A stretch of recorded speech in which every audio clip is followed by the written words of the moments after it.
We will make good and return with honor, or we will not return at all. Doughboys of the 370th Infantry Regiment to Chaplain William S. Braddon during religious services. Western Front, June 1918.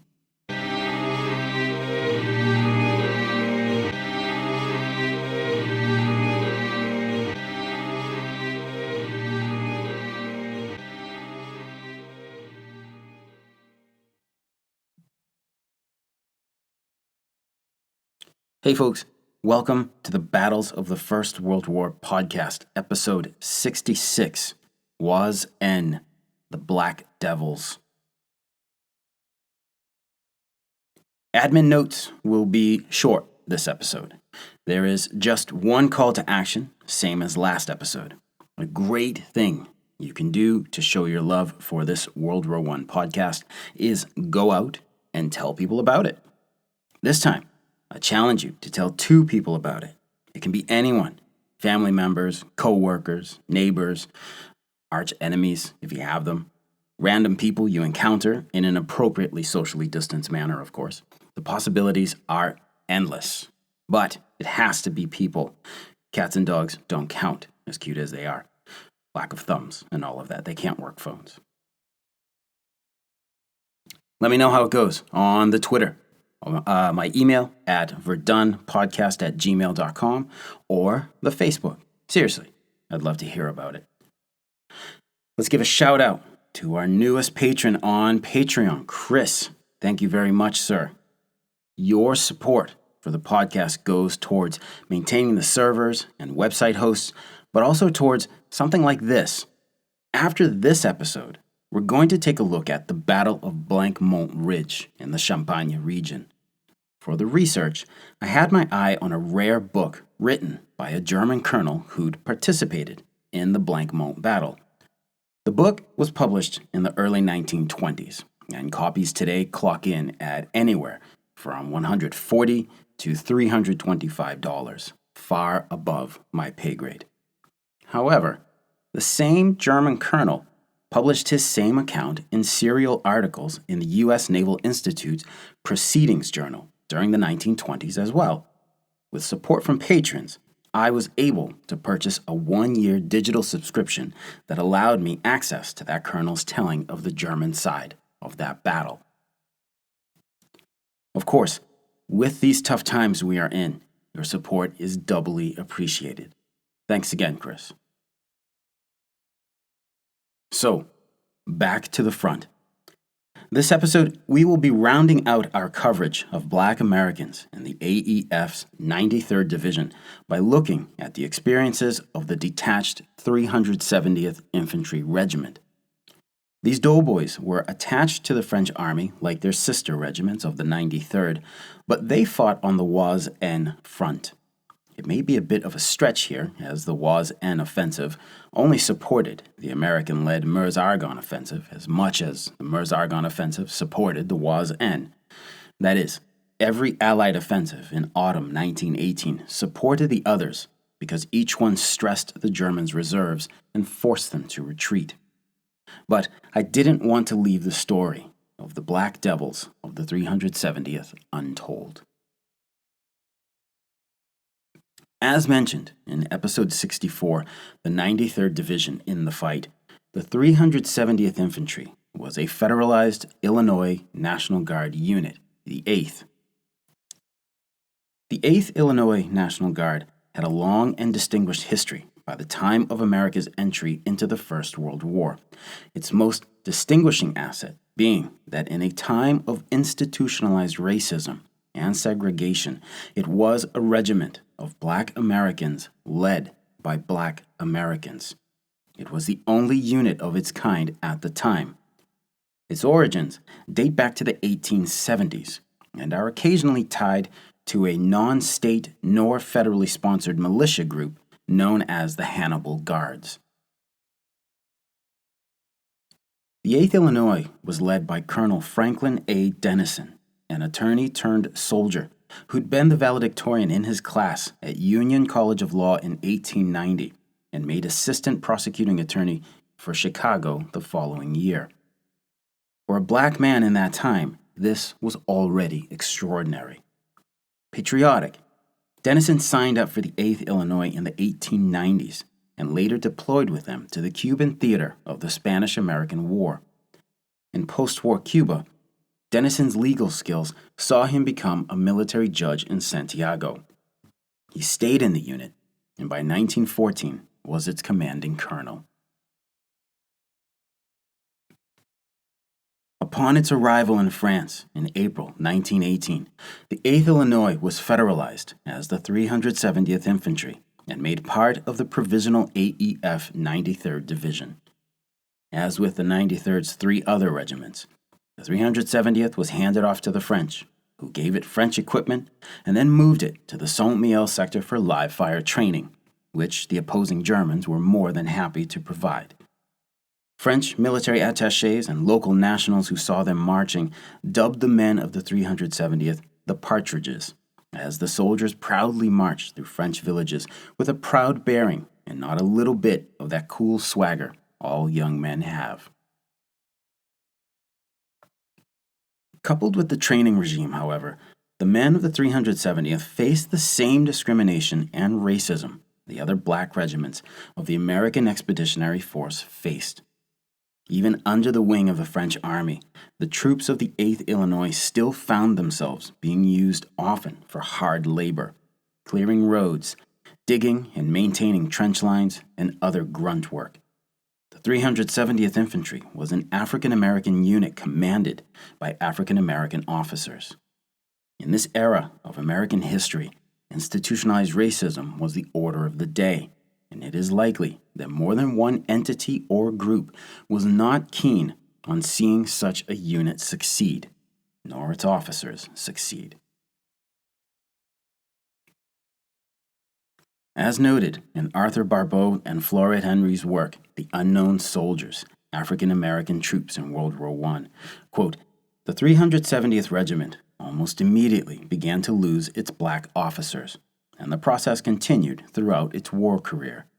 First to go was Colonel Dennison, end quote.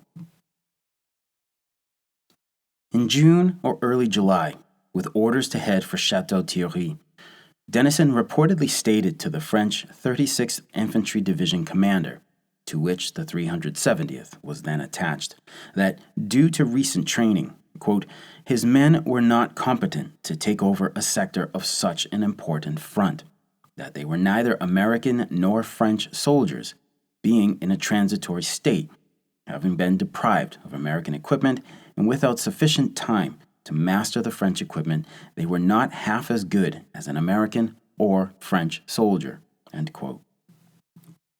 Captain William S. Braddon, one of the chaplains for the 370th, confirmed this in his memoir titled Under Fire with the 370th Infantry, 8th Illinois National Guard, AEF, Memoirs of the World War. In a June 1918 report, one U.S. Army Captain George Marvin submitted reinforcing views on the performance of the 370th in theater thus far. Marvin, an American liaison officer to the French, stated in his report that the 370th had failed in its training and deployment. It had failed in its training after the French instructors and their gear were switched out 3 times in 3 weeks. There was a war currently going on, and at the time, it was not going well for the French, who were likely stressed out AF by it all. And then the training was cut short, and the 370th was put into the front line early by the French. And the black officers didn't speak French and had a hard time understanding the French army supply system, where the business of the day was conducted in French. But yes, the 370th had failed, and, quote, this regiment is unavailable for service at the front now and will not be fit for 2 months to come, if ever, end quote. Whether Dennison stated an uncomfortable truth whose honesty was not appreciated, or whether the politics of the day ruled, it was enough for the AEF command. The report was filed in the middle of June. On the 12th of July, Colonel Dennison was relieved of his command on grounds of health concerns that disqualified him from frontline service. He was sent home, and Colonel Thomas A. Roberts, a white officer, took command of the 370th. Chaplain Braddon hated this new Colonel Roberts with the heat of 1,000 suns, and this intense dislike springs from the pages of his memoir. Braddon's memoir may not be objective as a result, but it is one of the few memoirs from the 370th available out there, and it serves as a window into the world that was a century before our time. To the chaplain, Colonel Roberts, that, quote, lantern-jawed coward, was the arch-enemy, vilifier, and traducer of the Negro soldier, the one who delighted to sign his private mail as coming from the Great White Hope in a black regiment, end quote. To Braddon, Colonel Roberts and the 2 white officers he brought with him were a sure sign that, quote, it's goodbye to all Spade officers, end quote. William Braddon had served for years with the 8th Illinois and was a tireless defender of the regiment. As a pastor of the Berean Baptist Church back in Chicago, and thus a leader of the community, Braddon worked tirelessly to defend the achievements of the African American community he served and lived in. Service in the 370th meant a lot to him, as he wrote in his memoir, and it is likely indicative of what the soldiers and officers of the 370th felt as well. Quote, after all these years of military service, I do feel that my duty is here for the present, to inspire and encourage the splendid group of men who have placed their bodies upon the nation's altar, either for service or slaughter. I owe to my race this sacrifice that I now gladly make, for I realize that upon the showing of this regiment, because of its entire personnel being race men, depends the weal or woe of our race. If we fail, the race fails. If we succeed, the race succeeds. Knowing this, as I do, I leave home, wife, children, and a loving congregation for a season, believing that my race as a whole needs me more than loved ones at home. End quote. As African Americans from the northern American city of Chicago, they still knew full well that racism and discrimination were never far away. The 8th Illinois Infantry was a beacon of achievement, progress, and hope for a better and more equal future for Black Americans. The men of the regiment were determined to serve their country and community well.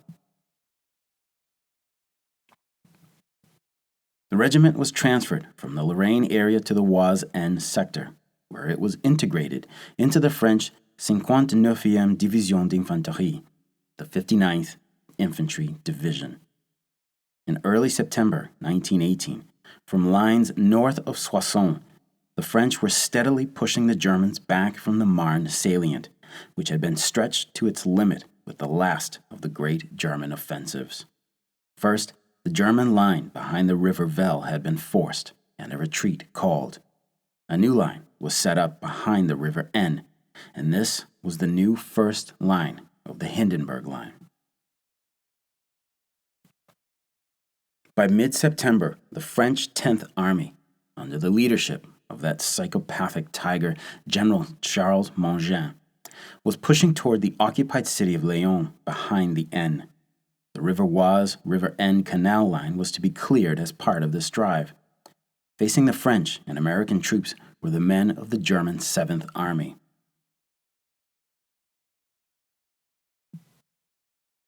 The French 59th Division was put into the line near the village of Oise-Aisne, with the front running from the eastern edge of a wood named Bois de Mortier to the eastern edge of Moisy Farm. Moisy Farm sits southeast of Oise-Aisne, and directly north of it was Mont de Singe, Monkey Hill. Of this sector, the French 232nd and 325th Regiments manned the line, with individual companies of the 370th split between them for support This manner of breaking off companies piecemeal to be attached to French regiments is illustrative of why AEF Commanding General John J. Pershing had so adamantly stuck to his guns on maintaining his army's independence. Pershing wanted to avoid his troops from being integrated this way into the French army and the British Expeditionary Force.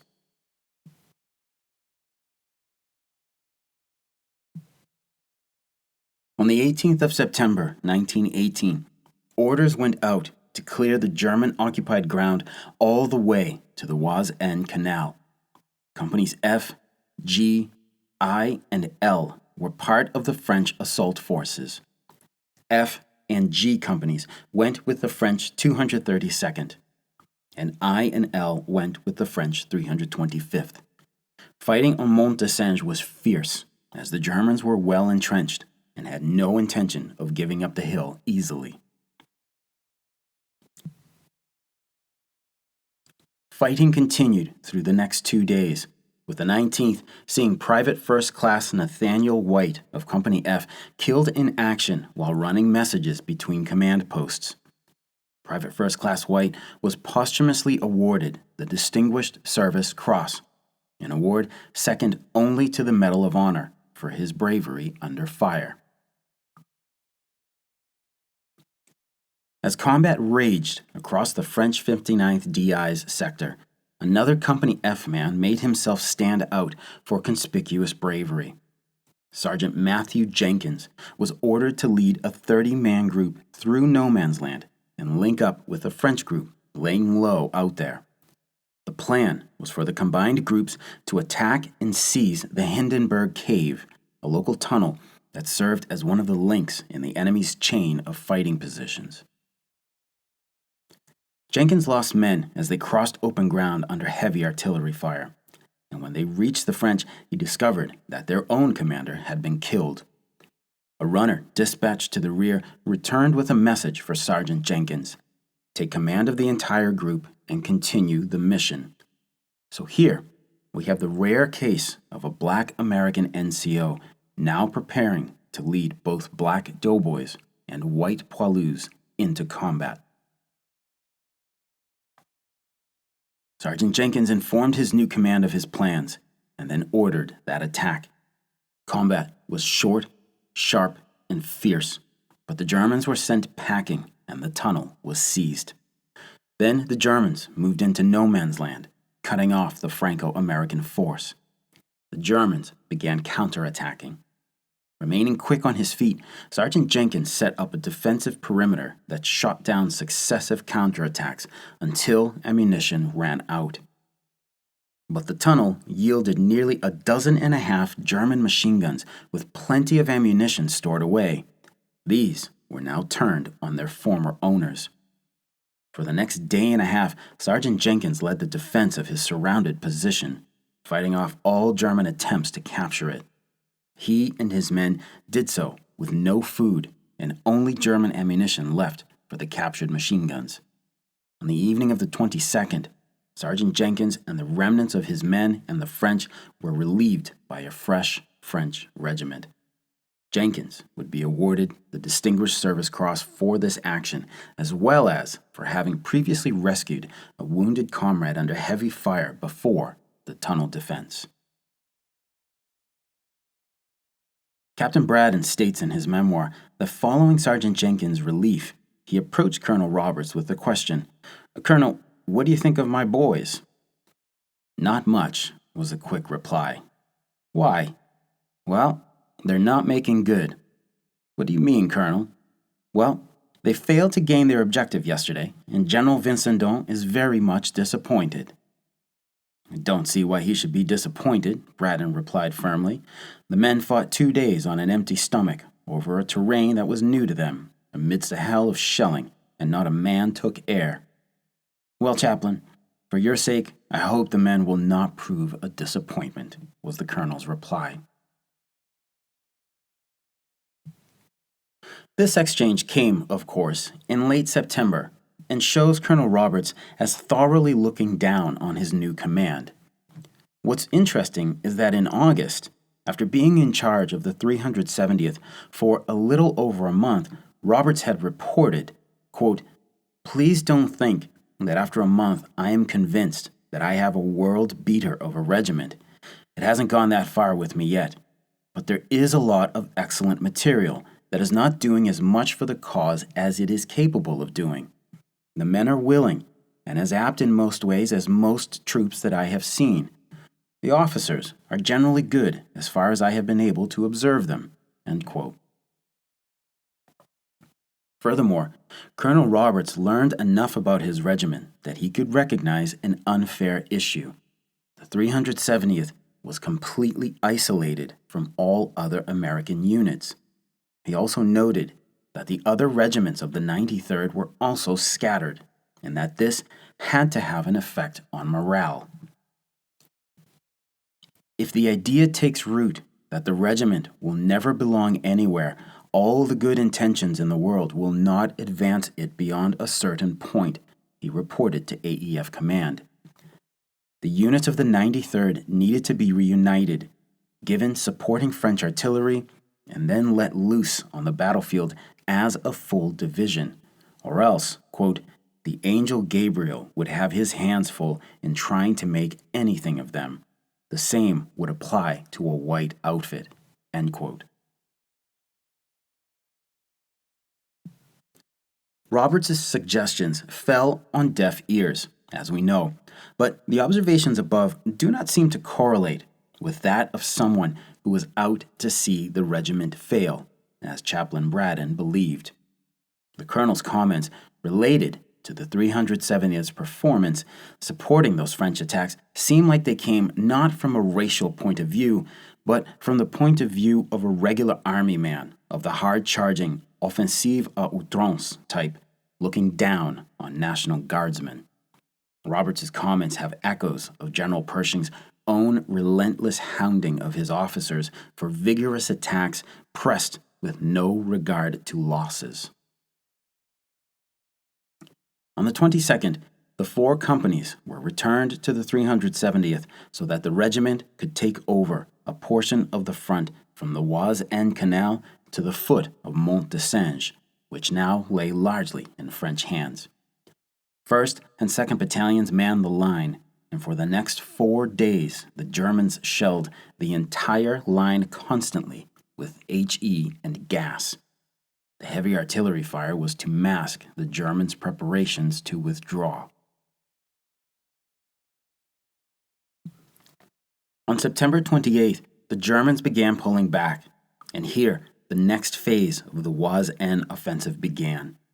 The 370th was ordered to take up the pursuit along with the rest of the 59th DI, which attacked in a northeasterly direction towards Léon. The 2nd Battalion saw its right flank held up by heavy resistance, but the left cleared a wood west of the Ferme de la Rivière. In the afternoon, the Black Doughboys were assigned to protect the left flank of the entire division as it went in and eliminated a German salient. By evening, they were probing across the canal into the Bois de Mortier, a large tract of woods that would need to be cleared out as well. The next few days saw fighting in a triangle of land created by the River Ayette and Oise-Aisne Canal, a railroad, and the Pignon-Brancourt Road. This area of land was southeast of the Bois de Mortier on the southern side of the canal. The 370th also continued pushing patrols across the canal into the Bois de Mortier, probing German defenses there. On the last day of September, the 370th attacked a German position across the canal at 0900, 9 a.m. Per Captain Braddon, the original French orders stated that the attack would be at 2100, 9 p.m., but that Colonel Roberts dismissed the orders out of hand and ordered the attack 12 hours early. The attack failed, and a General Rondeau, who had apparently held temporary command of the French 59th Division, or was a member of it, wrote a damning report on the 370th. Per Rondeau, the 370th was, quote, useless in combat and, Barring the colonel, regular officer, white of the American Army, all units, battalions, companies, and sections are commanded by black officers of pronounced inefficiency. End quote. General Rondeau went to call the junior officers strap wearers or porte-galons, which was some type of insult in French back then, and said they were all useless and militarily ignorant cowards. However, in The Unknown Soldiers, Arthur Barbeau and Florette Henry point out that there was some fishy business about this report because this General Rondeau was not in command of the 59th on that day. This report was compounded by another report submitted by a U.S. Army Major Friedendahl, who inspected the 370th in early October and gave the regiment similar bad marks. He did say that the enlisted soldiers were doing their job as ordered, and that 400 men listed as missing in action were not deserters, but likely got lost on the battlefield. However, it was absolutely unconscionable that the black combat officers would lose their way as well on the battlefield, especially when attacking over unfamiliar terrain and while the Germans were trying their best to kill them in a hail of gunfire. And Major Friedendahl, well, he himself had become lost on the battlefield while attached to the 370th. But Colonel Roberts, though labeled an enemy by Chaplain Braddon, had stated to the French General Rondeau on September 24th that, quote, "For reasons of nationality, it is of the greatest importance to leave the command of the units to Negro officers," end quote, and that while the regiment was not as efficient as the French regiments, a marked improvement was manifest as the operation progressed.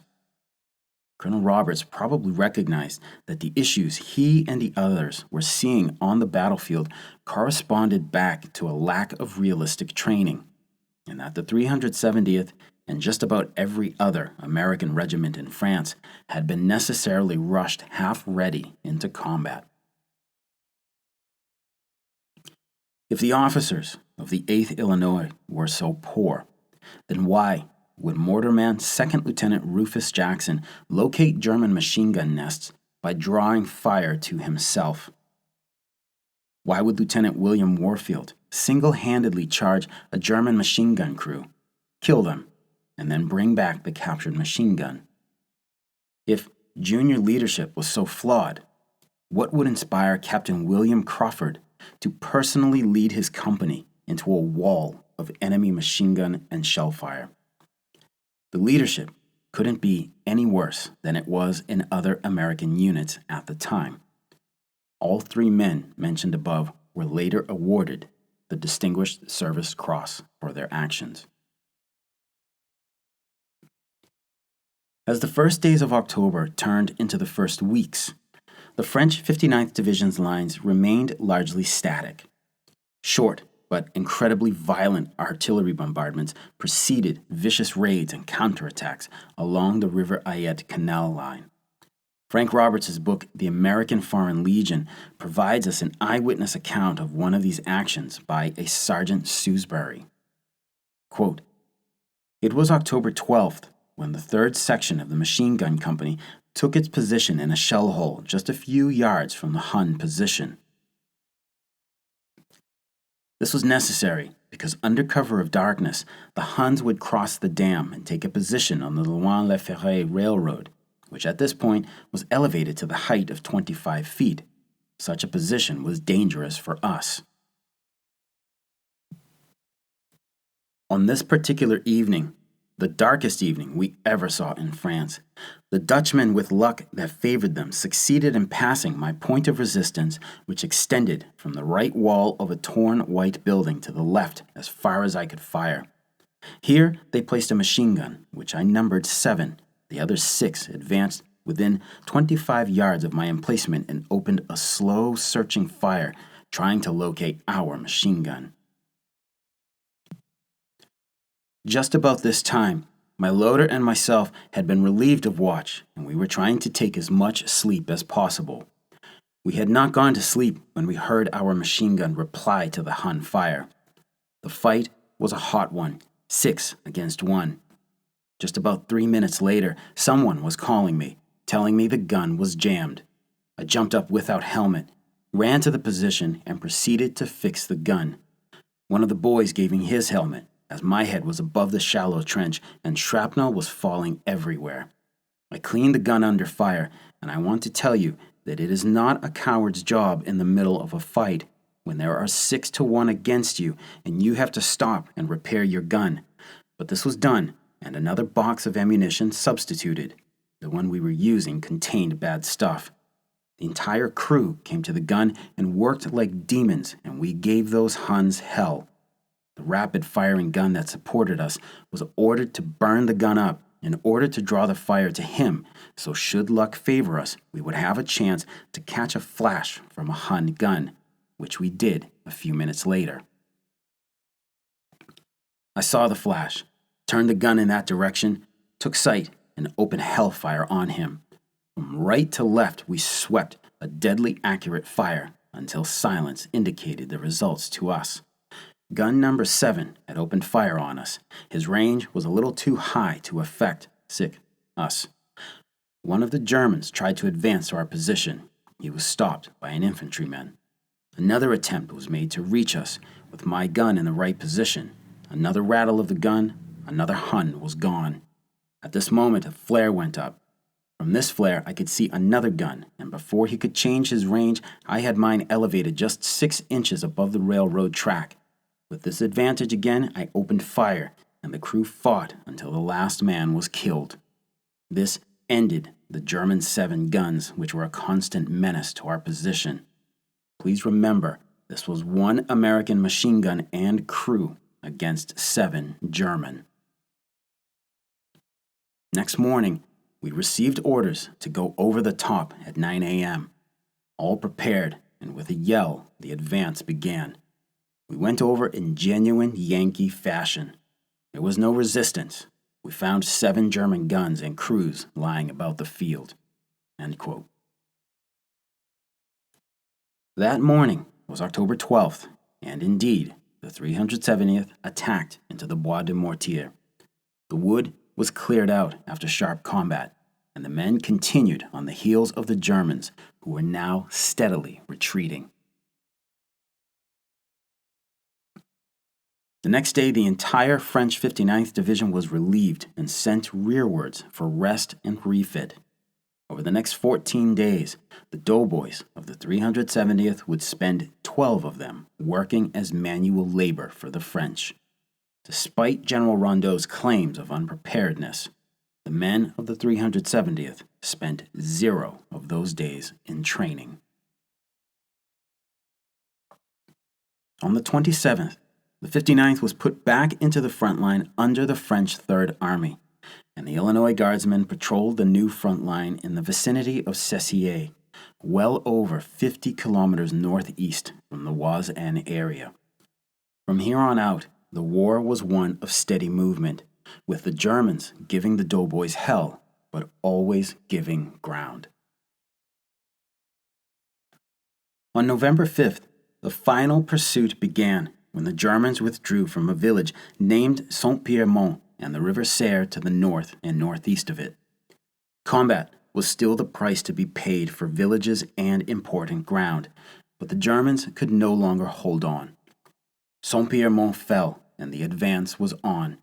That night, the Doughboys slept not in trenches, but hastily dug foxholes outside the village of Nompcel. The war was now one of northeastward movement, albeit limited. 3 days later, M Company, under Lieutenant Osceola Brown, was supporting a French company's attack on a village named Logny, 20-some kilometers northeast of Nompcel. The Poilus attacked as ordered, but promptly found themselves under a horrific hurricane of machine gun and artillery fire. The Frenchmen pulled back even as Lieutenant Brown and his Doughboys got into their support positions, having braved the same artillery storm as the Poilus. Brown observed the village and figured forwards was actually safer than rearwards, back through the artillery raining down. The lieutenant ordered his men to attack the village. and the German defenders were shocked to be hit again so soon after just routing the French. Ligny fell to the Americans, and Brown and several others would earn the Croix de Guerre from some no doubt rather chagrined Frenchmen. The last 3 days of the war saw continued combat and staying in contact with a retreating enemy. German artillery fire remained heavy, and this slowed or stopped the relentless Allied advance at some points. On the morning of November 11th, the advance continued on. There was word that there was to be a ceasefire at 11 a.m. that morning. The Black Devils of the 370th, however, still had work to do. The war wasn't over yet, and there was a German supply train of some 50 wagons with crews pulling back. The Doughboys set off after it, earning the Black Devils nickname given them by their French division commander. The Germans used the name as well, since these men wouldn't let up. As that fateful hour of 11 a.m. approached, the 370th troops continued their attack. The original objective had been a village named Regniouet, but as the morning went on, the Americans pushed all the way towards Gué-d'Ossau, a village on the Franco-Belgian border.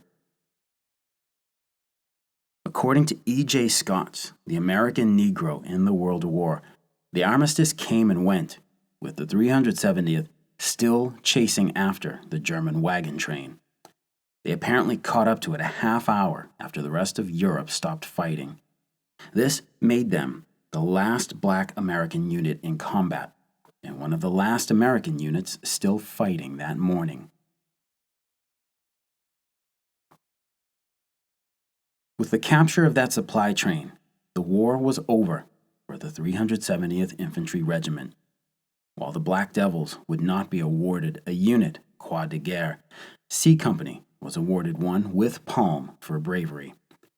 70 men were individually awarded the Croix de Guerre, though, and 21 were awarded the United States Army's second highest award for valor, the Distinguished Service Cross. While this record may not be on par with that of its sister regiment, the 369th Infantry, it is still a record to be proud of. In December of 1918, General Vincendon is said to have made statements regarding the 370th that refuted some of General Rondeau's earlier complaints. Barbeau and Henry state that these comments may have been made in the euphoria of the immediate post-armistice time frame, but again, they do point out that the Black Devils had done their job and done it well.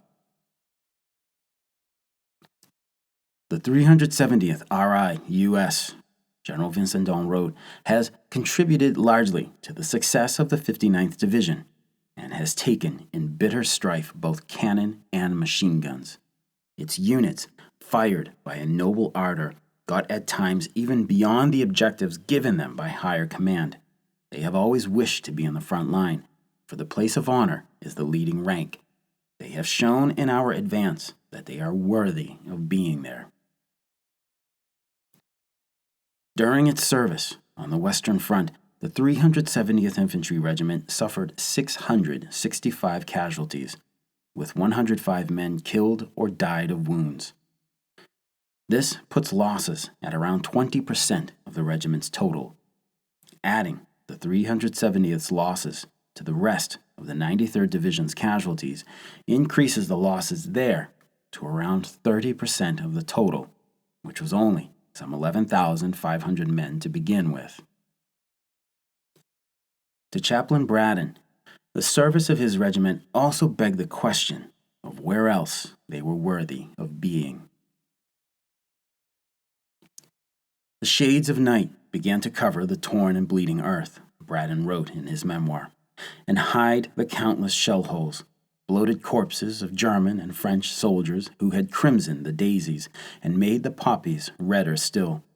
And with the coming of night came the flares, star shells, and signal rockets from the trenches toward which we were going, crusaders of democracy, bearing that to the stricken French which we ourselves had never enjoyed in the land of the free and the home of the brave. How often Oh, how often in the days through which we passed over there have I thought how inconsistent for my government to send these willing subjects to Europe to fight autocracy, and for democracy, while it denied the same to its most loyal and patriotic subjects, the Negro. How unjust to send 200,000 Negroes 3,000 miles to fight the Germans for destroying homes and killing the innocent, while at that very minute the members of the proud, powerful, enlightened, and Christian American race were lynching, hanging, and burning our brothers in America. I declare to God, no other race would have fought as fought the Negro in Europe, while at the same time the corpses of their brothers dangled at the end of a rope tied to a convenient tree or telegraph pole. Just and benign God, how much longer must my people endure in silence such treatment? Questions, comments, or concerns, please don't hesitate to contact me at verdunpodcast@gmail.com. Get at me on Twitter at WW1podcast. Check out the BFWWP website, firstworldwarpodcast.com, for some photos, and check out the Battles of the First World War podcast page on the Facebook. Thank you so much for listening. Talk to you again soon. Take care.